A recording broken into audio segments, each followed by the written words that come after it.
Corona संक्रमण के बीच building material के दामों में लगातार इजाफा दर्ज किया जा रहा है।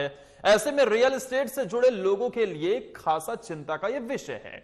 इन्हीं सब मुद्दों को लेकर आज हमारे स्टूडियो में मौजूद हैं कॉन्ट्रैक्टर वेलफेयर एसोसिएशन झारखंड के महासचिव विनय कुमार सिंह। आइए इनसे हम जानते हैं कि वर्तमान समय में रियल एस्टेट के मामले क्या कुछ इसमें बदलाव किया गया है और किस तरीके की ये इफेक्ट डालता हुआ रियल एस्टेट सेक्टर पर नजर आ रहा है। बहुत बहुत स्वागत है आपका साधना प्लस में, विनय कुमार जी।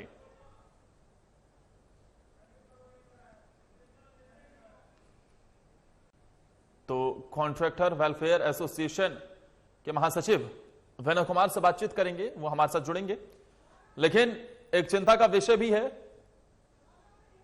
लगातार हम जो देख रहे हैं, क्योंकि बिल्डिंग मटेरियल के दामों में इजाफा हुआ है और इसी इजाफे के चलते ही अब रियल एस्टेट सेक्टर की मुश्किलें बढ़ती हुई नजर आ रही हैं। क्योंकि बिल्डिंग मटेरियल के दामों में इजाफा होने के चलते जाहिर तौर पर अब कहीं ना कहीं फ्लैट्स को बनाने में, बिल्डिंग को खड़ा करने में ज्यादा पैसा लगेगा और उसकी वजह से क्या नए खरीदार मिल पाएंगे? क्या कोरोना के चलते एक तरफ जहां लोगों की परेशानियां बढ़ गई हैं, लॉकडाउन के चलते आर्थिक गतिविधियों पर खासा असर पड़ा है, तो उन सब के बीच बिल्डिंग मटेरियल के दाम बढ़ाना कितना जायज है, किस तरीके का असर इससे होता हुआ नजर आएगा?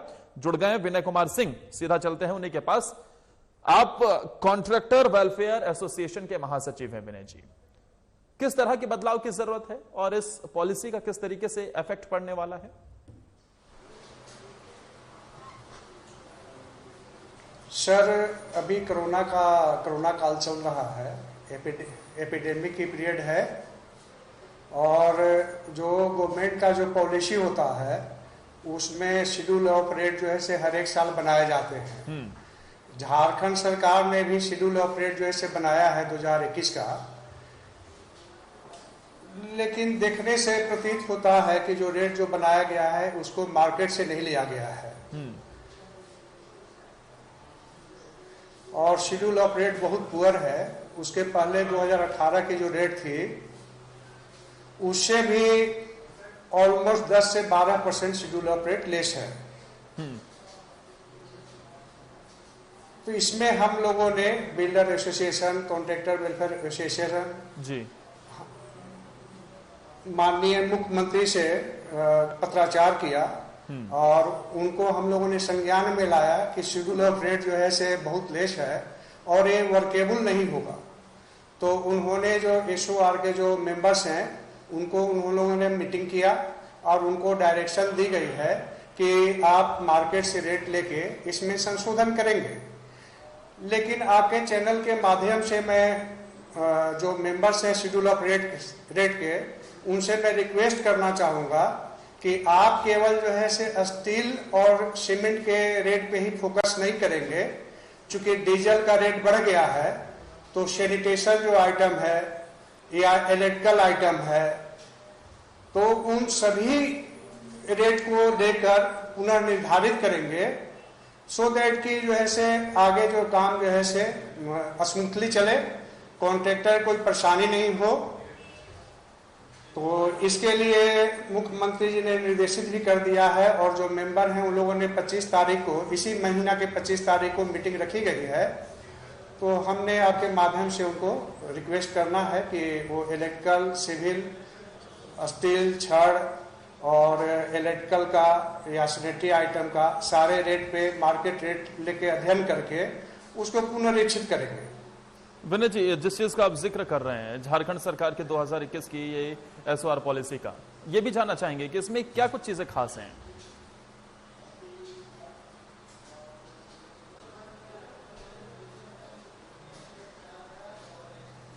देखिए, सरकार के द्वारा जो दिशा निर्देश जो दिया गया है उसमें कॉन्ट्रैक्ट वर्क को जारी रखने के लिए डायरेक्शन दिया गया है ताकि जो है से मजदूरों को रोजगार मिल सके, काम मिल सके। लेकिन कोरोना काल में कॉन्ट्रैक्टर्स को काफ़ी परेशानी हो रही है। मेरा तो डिमांड होगा सरकार से कि कॉन्ट्रैक्टर को ही फ्रंट बैरियर के रूप में लिया जाए। ये जो है कोरोना काल में ही अपने कार्य को गति दिए हुए हैं, जिससे मजदूरों को एम्प्लॉयमेंट भी मिला है जबकि कोरोना काल में बहुत सारे लोग घर में बंद पड़े हुए हैं, घर से निकल नहीं रहे हैं। तो कॉन्ट्रैक्टर्स को गवर्नमेंट इंश्योरेंस का पॉलिसी दे और फ्रंट बैरियर के रूप में इसको भी चिन्हित करे।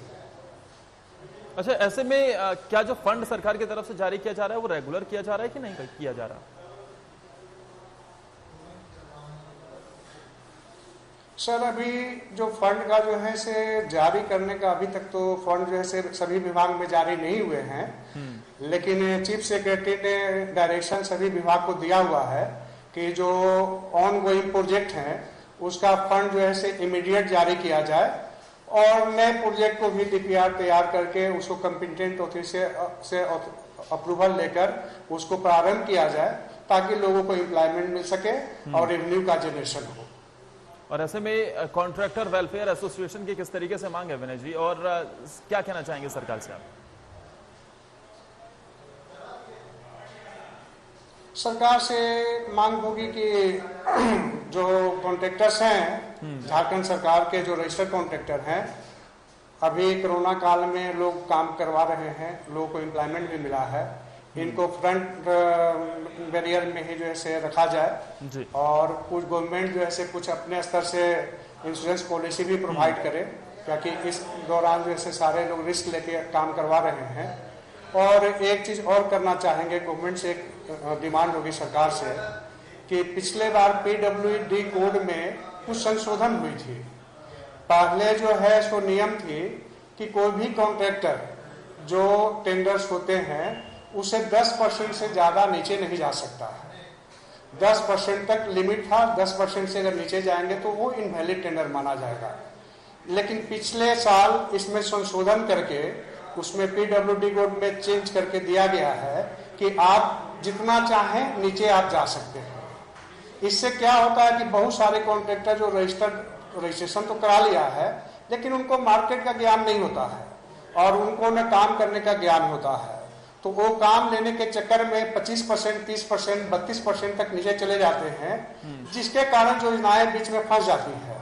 जब उनको लगता है कि मेरा जैसे नुकसान हो रहा है तो वो बीच में काम छोड़ देंगे और गुणवत्तापूर्वक काम भी नहीं होगा। तो आपके माध्यम से सरकार से मांग करेंगे कि जो पूर्व की भांति जो 10% एक लिमिटेशन था, और 10% लिमिटेशन इसलिए निर्धारित किया गया था कि 10% कॉन्ट्रैक्टर प्रॉफिट सरकार के द्वारा दिया जाता है, और अगर कॉन्ट्रैक्टर चाहे तो प्रॉफिट छोड़ के भी काम करना चाहे तो कर सकता है, तो इसीलिए 10% डिसाइड किया गया था। तो पुनः सरकार से मांग होगी कि उसको जो है से फिर से जो है से परिभाषित किया जाए और 10% को लिमिट को बरकरार किया जाए, उससे ज्यादा लेस जाने पे उसको इनवैलिड टेंडर माना जाए और नॉन वर्केबल उसको माना जाए। यानी ये समझे विनय जी कि मार्केट रेट के हिसाब से कॉन्ट्रैक्टरों को जो रेट है वो नहीं मिल पा रहा है। अभी तो फिलहाल नहीं मिल पा रही है, लेकिन मुख्यमंत्री ने संज्ञान में लिया है उसको। उसमें बिल्डर एसोसिएशन और कॉन्ट्रैक्टर वेलफेयर एसोसिएशन ने पत्राचार किया था और उनके डायरेक्शन पे ही जो एसओआर के जो मेंबर हैं उन्होंने मीटिंग निर्धारित भी कर दिया है 25 तारीख को, और उम्मीद करते हैं कि वो मार्केट के रेट के हिसाब से बनाएंगे। और आपके माध्यम से उन जो भी मेंबर्स हैं उसे निवेदन भी होगा कि केवल सीमेंट छड़ के रेट पे ही फोकस नहीं करेंगे, इसमें सैनिटेशन का, इलेक्ट्रिकल आइटम्स का, सभी का रेट बढ़ा हुआ है। चूंकि डीजल का रेट बढ़ा है, लेबर रेट बढ़ गया है, महंगाई भी बढ़ी है, तो सभी चीजों को, सैनिटेशन का हो या इलेक्ट्रिकल का हो या सिविल हो, उसको पुनः जो है विचार करके नया रेट निर्धारित करने की कोशिश करें। ठीक विनय जी, मैं आपको रोकना चाहूंगा क्योंकि यहाँ पर एक छोटे से ब्रेक का वक्त हो चला है। ब्रेक के बाद इस चर्चा को आगे बढ़ाएंगे, फौरन हाजिर होते हैं, आप कहीं मत जाइए।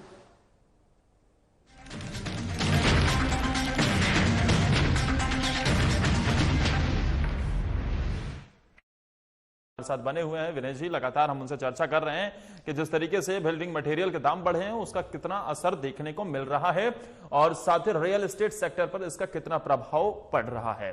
विनय जी, सरकार की जो नई पॉलिसी है इसमें क्या कुछ बदलाव किया गया है? क्या कुछ सरकार की तरफ से इस पॉलिसी में बदलाव हुआ है अभी तक? हाँ जी, मैंने आपको बताया कि जो पीडब्ल्यूडी कोड जो पहले से चले आ रहे थे उसमें सरकार के द्वारा बदलाव की गई थी कि जो पहले पीडब्ल्यूडी कोड में थे कि 10% से ज्यादा संवेदक नीचे नहीं जा सकता है, रेड कोट नहीं कर सकता है। 10% से नीचे अगर रेड कोट करते हैं तो इनवैलिड टेंडर माना जाएगा। तो उसमें सरकार द्वारा बदलाव की गई है कि उसमें संवेदक चाहे तो जितना भी चाहे लेस जा सकती है, और तो उसमें बदलाव आने के कारण संवेदकों को काफी कठिनाई हो रही है और इसमें काफी योजनाएं जैसे फंसेगी। सरकार को हम लोगों ने अवगत भी कराया है कि इसमें 25%, 30%, 32% तक लोग कंट्रैक्टर काम लेने के लिए लेस चले जा रहे हैं, जिससे गुणवत्ता प्रभावित होगी और आपका काम जैसे समय नहीं होगा। संवेदक बीच में काम छोड़ के भी जा सकते हैं, तो उसको पुनः जैसे सोचने की जरूरत है। वो आपके माध्यम से सरकार से निवेदन करेंगे कि पूर्व की भांति जो 10% जो एक लिमिट थी, सीमा थी कि 10% तक ही कोई संवेदक लेस जा सकता है, उसको पुनः उसको जो है से आदेशित करें।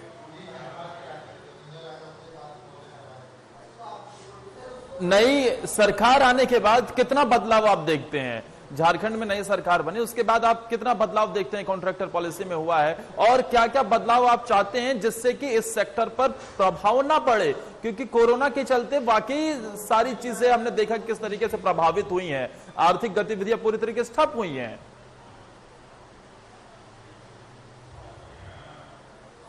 सरकार आने के बाद जैसे आर्थिक गतिविधियां पे प्रभाव पड़ी है, क्योंकि पिछला साल भी कोरोना काल का पीरियड रहा और अभी भी कोरोना काल का पीरियड रहा है, लेकिन हमारे मुख्यमंत्री बहुत सेंसिटिव हैं और कोरोना काल को भी उन लोगों ने बहुत अच्छा से हैंडल किया है और झारखंड के जो भी जनता है उससे बहुत काफ़ी खुश हैं। हम लोग भी खुश हैं। जो भी रिसोर्सेज है उस रिसोर्सेज के तहत उन्होंने काफ़ी अच्छा से हैंडल किया झारखंड सरकार को, वो धन्यवाद के पात्र हैं।